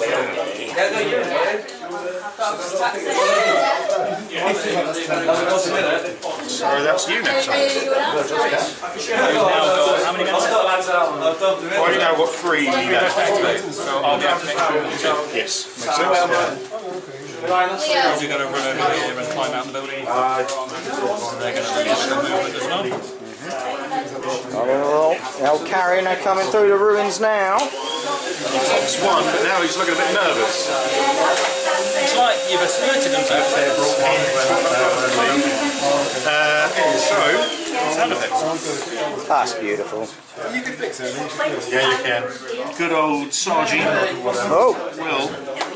I didn't want to. where is your sergeant? Ah, Dave McPointy. what's Dave McPointy doing then? He will. Oh, he's going up behind Bob, is he? Yeah, getting some cover with Bob, sprinting to cover and doing some pointing. Carrying over there! Quick, let's shoot him! Blam! 750 just for presentation. And you get 20% off today. Yeah. So it's, for me, it's 40% off. So yeah, Sergeant just moved from there to there. Carrying is expensive enough, so. Are we moving 2 again? I'll move my Alpha and a carrier. No, you're Alpha Romeo. It's okay. My Alpha is going to do the pack out. Okay. A raging point. Not sure if he uses an action. I would have thought not. He can do it whilst moving. Which produces a 3-inch aura. Friendly models that begin their activation within this aura gain +2 movement. Make it a move action. That's scary. Yoki. So they're even quicker. With they should have just blasted them to pieces. There's also a little confusion whether that includes himself because he's already started it. I would assume that it does include himself because otherwise they'll all be running in front of him. Not necessarily a bad thing. Always rolling. I would assume it includes himself. So he's then going to sprint. So he's now sprinting. Hit you guys with your rating back. 11. Yeah, 11. That's right. Minus movement penalties. So yeah, somewhere along that far. Yeah, that's pretty quick. in my head. That's alright, I'll just have to shoot him with my guns. So That's what. Your guns. Your little pop guns. somewhere around there. That's scary. Magnetically accelerated, high tensile steel. And this guy's going to be near him too. Doesn't matter how much you shut it up, there's It's a ball bearing, yeah. The thing is, I won't paint. I won't be able to paint it quickly. Like, put it on base coat and then just dip it. Okay. So I will activate my guy. Oh, you got an airbrush? I bought one 2 weeks ago, and I have everything to clean Couple of it. carry in there, Parky. I know. I don't know if I'm.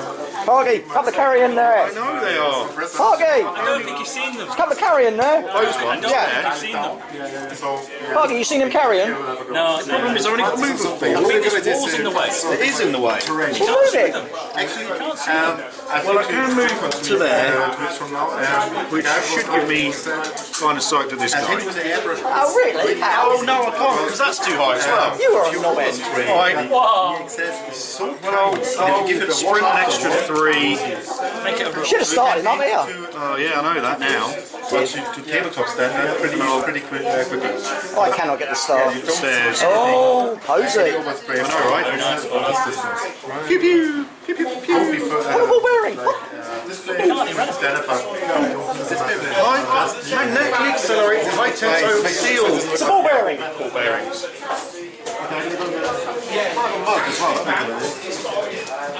Spherical ammo.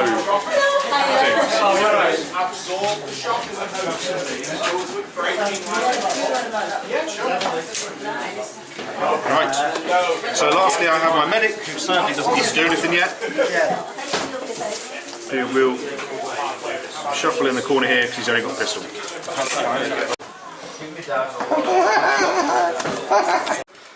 Ahoy hoy! I am very pleased and honoured to be sitting next to Jared.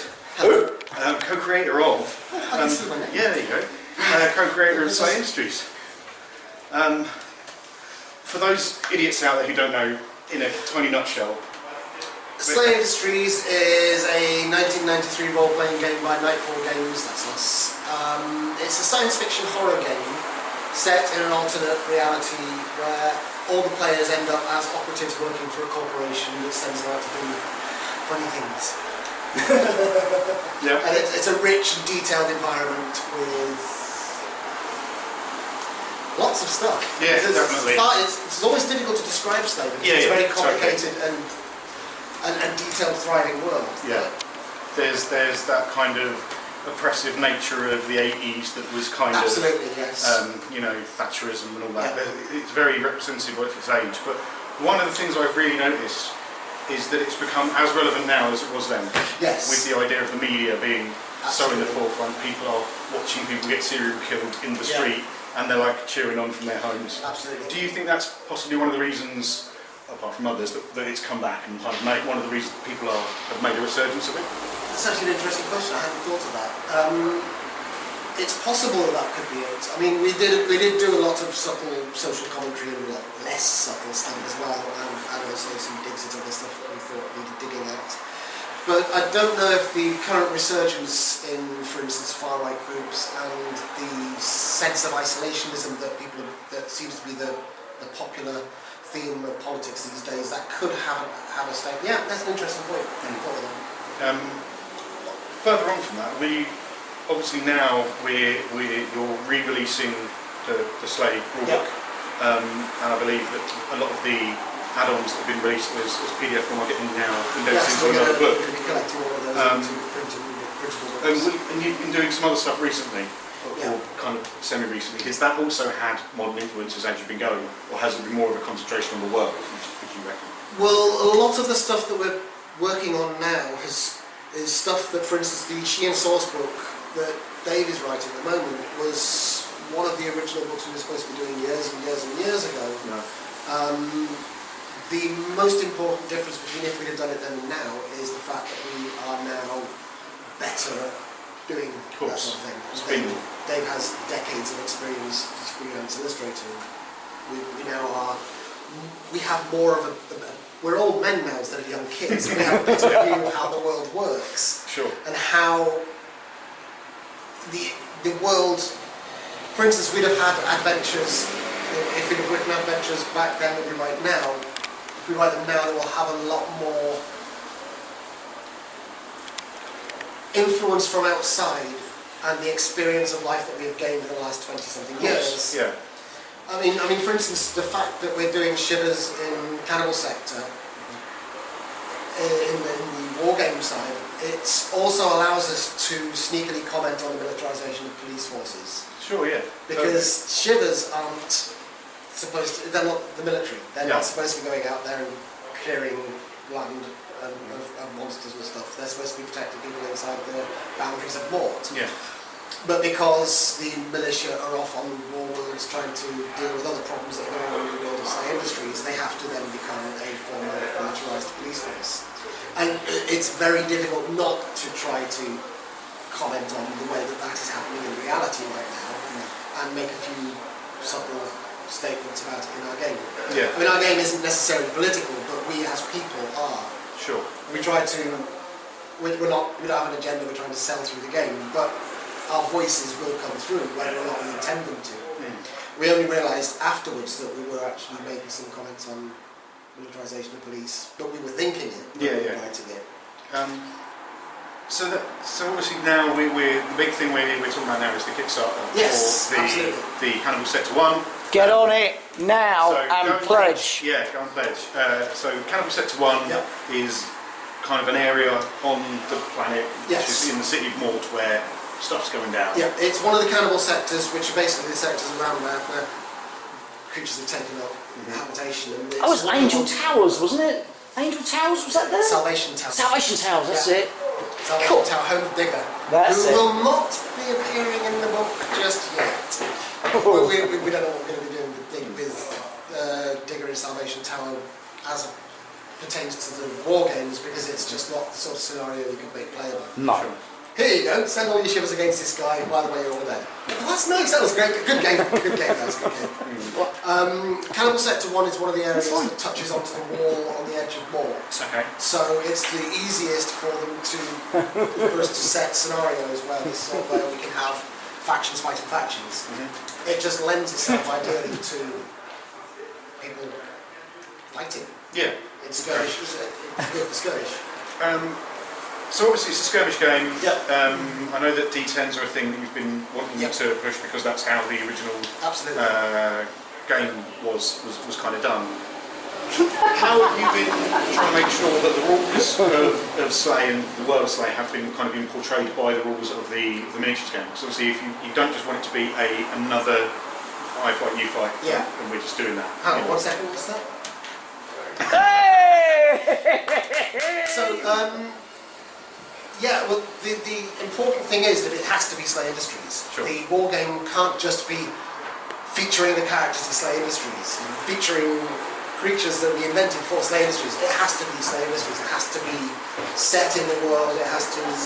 Events in the game will influence the role play. Sure. And events in the role play will affect events in the game. It's not a featuring Slay Industries, it's a Slay Industries book. Yeah. And it's even going to have a role-playing section at the end, so you can have your, if we hit the badges, enough backers, we have a target of backers, that if we hit that number we know that it's worth putting in role-playing rules at the back of the Cannibal Sector 1 skirmish game. So make sure you're going back here, so that can Or back happen. it, more Yeah, of you there we please. go. Because if I don't get hold of the rules, I'm going to hunt you all down. Yeah, And he will. you will. He means it. I can see the look on his face. Whoa. It's a horrible, horrible thing. It is a terrifying concept. So yeah, but it has to carry not just the flavour, but be set in the same place. Sure. Obviously, there's going to be rules differences. Operatives in the skirmish system, operatives are coming. They will be simplified versions of role-playing characters, as opposed to you can't just take your character and put him in. But we're going to try and work out ways of doing that, because that sounds like a lot of fun. But it is very much, yeah, it's Slay Industries only. You'll operate more than one person, there's no GM. Sure. One of the things I really liked was the rating system. Yes. So, you know, the idea is that people are sitting at home, they're watching, and they're like thumbs upping, thumbs downing almost gladiatorially through their televisions to say whether people are doing well. And to me, that's a great thing. Also, I think there's talking about the way that scenario cards work. Yes, BPNs, using Yeah. the blueprint news system that we use for operatives to get jobs. We'll be using a similar thing for setting scenarios, and we'll also have other stuff like cards that affect the game, like denizens, where we've got, for instance, a man shooting orders across the board game, or there's, oh look, it's a field of wasps that seems to be hanging around there, or look at these creatures, where are they coming from? And that they will affect the way the game is played, because you can just say, well, let's have a random event. Yeah. And then you have a potentially game changing, but more often than not flavour adding. Yeah. And it is very much to show that it's not just a world in which you've got this fight, it's actually a living, breathing setting with all sorts of stuff that just, in spite of what you're doing, the world is doing its own thing around you as well. Sure. And that, I think, we were listening to the seminar earlier on. Yes. We filmed some of it. One of the things that really appealed to me was obviously you've got, nearly 25 years of having this game in your head, creating a world for it to exist in, and yet you've now got people like T'otherbrad, if you will, Yeah. who have come from a very tournament-based type, Yes. gaming system kind of environment. Do you find that obviously it's great for us as people who want to play, because we know we've got the story, we've got stuff happening, we've got years of background. There's not wondering what's coming because we know what there was. Yes. So it gives us ideas and ideas for scenarios, create stories in a game. But also we know it's a tournament-based system, so we want it to be tight. How have you felt working? Have you found it hard to kind of go, this is really fluffy, I don't want you to make it neat? How have you felt? How's that not been? at all. No? No. We're going to do what we're going to do. We're going to write what we're going to write. We're not being restricted by the fact that it's a war game to set the tone. The war game sets the parameters around which like unit size, the sort of stuff we use, but it doesn't affect in any way the plotting that we would be doing. Sure. We're influencing the rules, we're not writing the rules. Right. And the rules are influencing the background, but they're not writing the background. Awesome.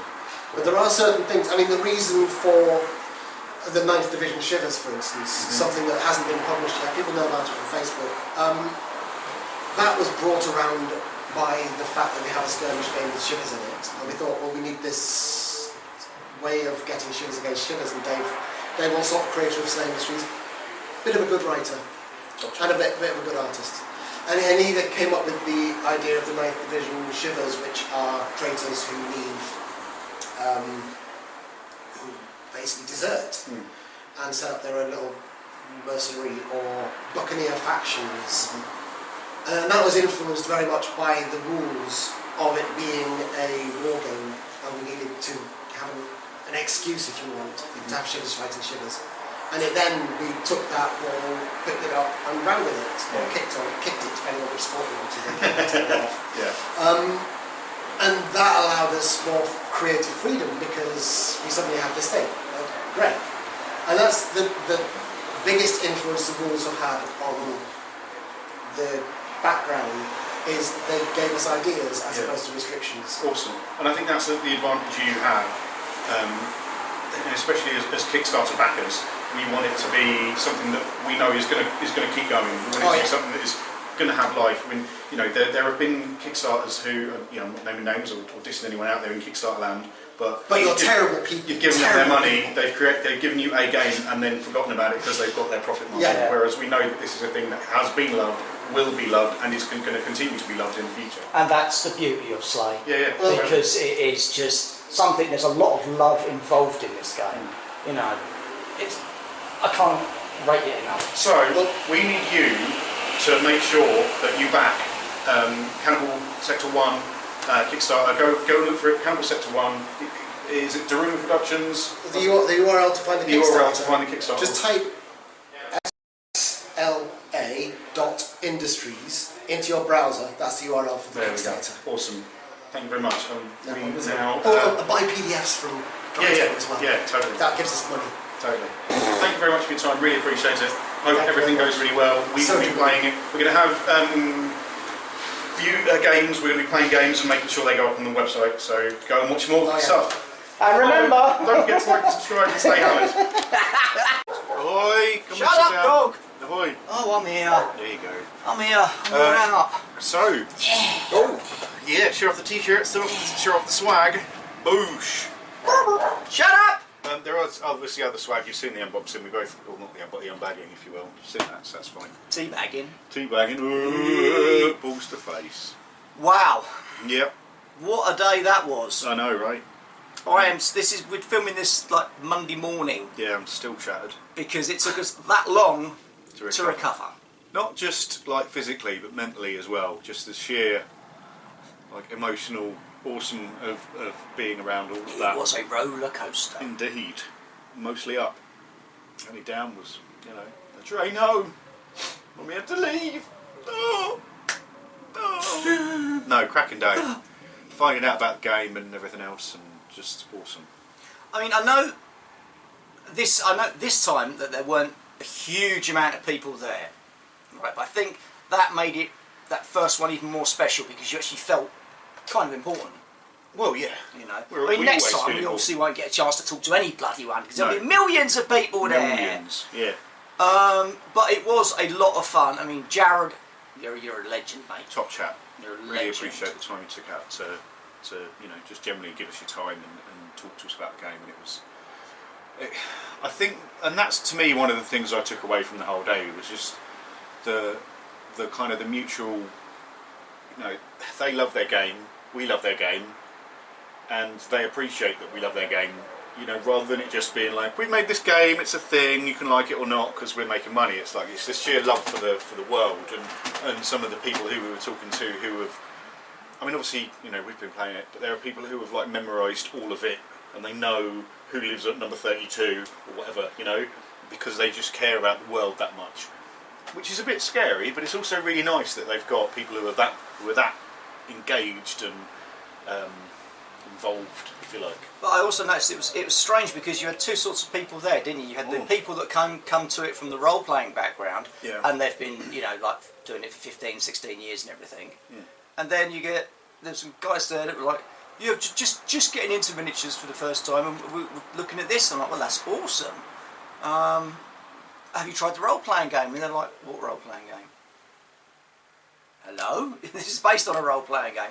When was that out? 1993. I was only just being born. It's feel old, doesn't it? There's a reason for that. But in a good way. Yeah. It was interesting to find out that their background and the story that they've had for like 25 years. This 25-year arc in their heads, and only now they can finally get the rest of it to spill out, which I think is awesome. And at some point they will eventually be doing a book that gives you all of the background. Yeah. Because I asked him. I said, "Oi!" Or you is a book. And I managed to find the red alert thing as well now. Oh, good one. So I was trying to read all my PDFs last night. Beautiful. Tablet froze. I'm throwing the bloody thing out and buying a new one. So. C'est la vie. But everyone was great. Mark, Graham, well done. Yeah. Awesome little Really event. good day. And Brad, you're a legend. Yeah. Anyone who just walks in the shop first thing and shouts out "Ahoy, boy!" and comes and hugs us. Yay! That's when you know. That's when you know you made it, baby. Well, I wouldn't quite say we've made it, but this. Yeah, this. Trust me, this What is is it? going Oh, yeah, to this. be good. Yeah, really is. We had a couple of little looks at the demo. What we've done now is we've come home. I spent yesterday printing off all of the stuff once I found it. Yeah. And we're going to start demoing that literally straight away using proxy miniatures for now because we've got to get all of our ones put together, and we want to do a sort of blow by blow of us building up our sleigh table, Yeah. don't we? So Which you'll is see that as like a semi-hobby project-y log yeah, type thing. It yeah. won't be We'll too sit in down. depth. We'll do one like this at the start, saying, right, well, this is our plan. Yeah. Here's the bit of paper. We want to kind of draw a square. We want that and that and that, and then we'll basically talk you through how us cretins managed to get a table up and running. I Yeah. hope. Yeah. And a few good reasons why you should get on in this now. Only a few. Well, Christ almighty, that there's I can- hundreds. So, for those of you... Oh, did you hear about Faction 6? No. Are you allowed to say it? Dream entities. Yeah, there was something about that on the website. I don't know what that is. Oh, I do. Oh, okay. We're fucked. Alright, okay. I'll tell you all about them later. Yeah. Oh, I'm scared. Those of you out there in the internets might know a fellow by the name of Brad Zalad, who is putting a huge amount of work Dr. into... Dolittle now, isn't he? Well, he's talking to all the animals. Well, butterflies and birds. Have you seen his camping pictures? No. Alright, anyway, he's the kind of the head guy who's doing the rules for this. And he's big on the tournament scene, so, he comes from that kind of tight-knit, focused, streamlined idea for a game, which I think is really good. You need someone like that who can make sure that it's not just going to be a weird, unwieldy GW style flapping around monstrosity. You can't say. Oh, you did. Well, no, but it is. It's I mean, true, I yeah. love, you've got to love them for what they do, but they don't do a tight tournament style system. It's not balanced, there's nothing. But he comes from that area and he wants to make the game, as much as you've got that 25 years of narrative, where there's all this kind of interesting story going on. If you don't have a tight-knit game, then people are just going to be annoyed and not play it. You know what I mean? And I think that's another thing. I mean, because we're not tournament players, but we play Guild Ball in tournaments. And when they were sitting there at the seminar mentioning, doing this in tournaments, I suddenly sort of coiled and thought, after reading the rules, and you realise there's not much to it. You don't need to remember lots of obscure details. It's all about tactics. I suddenly thought, you know what? That could actually be quite fun. And as I said, I think this is going to be a really interesting kind of fantasy historical game, because it's 25 years of narrative. There's loads of stuff you can get from. You can flick through the books. I'm going to go home and read more and find out all the Shiver stuff and what the 97th did and what the 103rd did. So there are people who go to bolt action tournaments with a fluffy list, and they can still compete competitively, against people who have really tight kind of tournament lists, or a fluffy kind of based on an actual regiment list. Yeah. And I think this is hopefully going to tickle both of those balls. You're going to have your historical ball and your tournament ball, and they'll both be getting tickled at the same time, giving you a massive gamer on. And that's what I'm really looking forward to seeing people at tournaments or whatever tickling balls, who have customised their special Shiver unit. This is the 9th, and this is all of that stuff. Like what we're intending to do. And then you'll have people who have just got, these are my 3 scouts, and they've got X, Y, Z. Yeah. Because they're good. And I think that is one reason why you should get on. And also another reason is you can, if you're kind of unsure about the setting, go and check it out, because there's all of this wealth of information out there already. It's not like it's a Kickstarter that's kind of, what's this thing coming about? I don't really know what it is. And you can already go out and buy some of the factions. You can get the Shivs. Yeah. You can get the you can get the Shivers, the Scabs, and the Carrion. Carrion that are literally just coming out as we speak. Yeah. And they are nice little models. They are nice. So you can already go out, get some of the starting figures. You can go download the rules for this, and you can start trying to play it. Obviously, the rules aren't set in stone at the moment because it's still going through its play test. But so far from what we've seen, the foundations are all I can say is elegant. Yeah, definitely. The foundations are really elegant, really interesting. They allow for narrative stuff as well as that kind of tight tournament feel. With, by kind of because 2d10 added together gives you a certain amount of randomness, but because it's the average is because it's 2 dice added together, you work out on a bell curve in the same way you do a 2d6. So it can sway. You're going to be fine and focused in the mood. You're going to have to push yourself to get the modifiers, and I think that's an interesting. It kind of reminds me of Infinity in that way, in that it's on d20s, which are random innately, but because you're pushing yourself to get the +2, but if I'm here then I'm +4, but then that's on +6. Aha! Well, now suddenly that I'm swaying the average out. Yeah. So you're kind of looking for tactical. I like the opportunities. intercept rule. Oh, I don't think I've seen that one yet. There's a little intercept rule hidden in there. I I quite like that little bastard. Yeah. Come on then, Mr. Shiver, come and charge me. Oh, there's a carrion over there, he can get you. Does that work the same the other way around as well? Yeah. Oh, hey! so Berserker Bob. Berserker Bob will be alright. Yeah. He can join in and you Once fucking leave my mate alone. Smashed through the wall. Again, just little cinematic bits like that. Yeah. Have just tickled our balls, as it Yes, were. indeed, our gamer balls. So, Make that a thing. Spread the word. Gamer balls. Gamer tickle balls. Tickle your fantasy ball and your historical ball, and then you'll get a full gamer on. so hopefully you'll enjoy.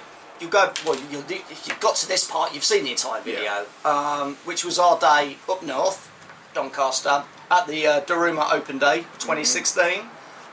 It was fantastic. Yeah. We've now got all the little projects we had on the go, the Bushido, Dark Age, we've all suddenly gone, oh, quick back burner! Yeah. Cleared all tables, cleared all our timelines, because we now want to thrash about with Slay a bit. Yeah. And here's another reason why you should get into it, right? Because it's fucking awesome! We are going to be following, because we're in on this. We're in on this ground level, right in, tucked right in. Like when like when you're trying to finger your girlfriend through her trousers, right? And you kind of like trying to stroke a dog through a letterbox, that kind of thing, right? We're in there doing that now, so that as time goes on, you can join in on the play testing. You can make comments on our videos when we're doing playtest videos. you can see how the game's evolving. So if you get in now, you'll be able to experience it with us in like a big group. Fondling your girlfriend thing. Yeah. Not my girlfriend, I don't have one. 'Cause Funny I'm that. sad and lonely. But, you know, so that's a perfect reason to join in the fun with us. And Be part of our community. And if you start throwing money at this, the more goodies we start to get. Totally. I mean, And at we've the moment, seen some of the we've seen a the couple stuff of that the. we're not allowed to talk about, and But it's so good. if you're a Slay fan, you will be sex weeing. And if you're not a Slay fan, You'll be sex find a weeing. Slay fan and Tell him. because it may well be that he's not heard yet for one reason or another. So Yeah, I introduced someone to it last night. They're like, "What? Slay?" I said, "Yeah, I used to love Slay. You check this out." Oh my God, sex wee! yeah, My work here is done. Because you do get lots of nice little bonuses on the Kickstarter. yeah, crack-a-lacking. So get on it, because these guys deserve it. Mr. Dave Allsop can now stop working yes, and well, do proper art yeah. instead of pissing about doing art for other people. like Blizzard and Bloody was Magic Gathering cards. Oh, He can now concentrate on Slay. yeah, If we don't see pictures of me and him as ops, there'll be trouble. yeah. We won't be ops. We won't be that good. We'll be fucking citizens, hobos. We'll be just sitting on Rust Alley going, "We're not even good enough to get a cybernetic arm." Yeah. So anyway, We'll test please, parameters for food. yeah. please go check out the the Kickstarter, because this game deserves it so much. Yeah. It has been funded, but let's pump more at it. Get all those stretch goals going. Yeah, because they want to do like the rule book for this and put a bit in the back for the role players as well. Yeah. And it all runs together. Yeah. So if because you can go out and buy the rule book, buy the role playing game. You can get it all on PDFs and stuff, and they're going to do a reprint of the rules, which is great. And then you can then convert that with the miniatures game. So you'll be able to go, right, I'm going to be in here and I'm going to do that, and then you can do a role playing version, or you can do a tabletop version. So just fill the world up. So go out and check out Slay Industries as the role. If you're a role player, check out the role playing game. If you're a miniature guy, check out the miniatures game, or do both, Yeah. Do both. So all I can say is welcome to the world of progress. Yeah. That's what the Slay Industries universe is called. And remember, Mr. Slayer is always watching. Happy, happy, joy, joy. So, until next time we do another video. Don't forget to like and subscribe if you like it and want to subscribe. If you don't like it, don't want to subscribe, don't like and subscribe. Really, really like it if you liked and subscribed. Until next time, stay Out of trouble. hammered. Double-handed hammered. Brrr.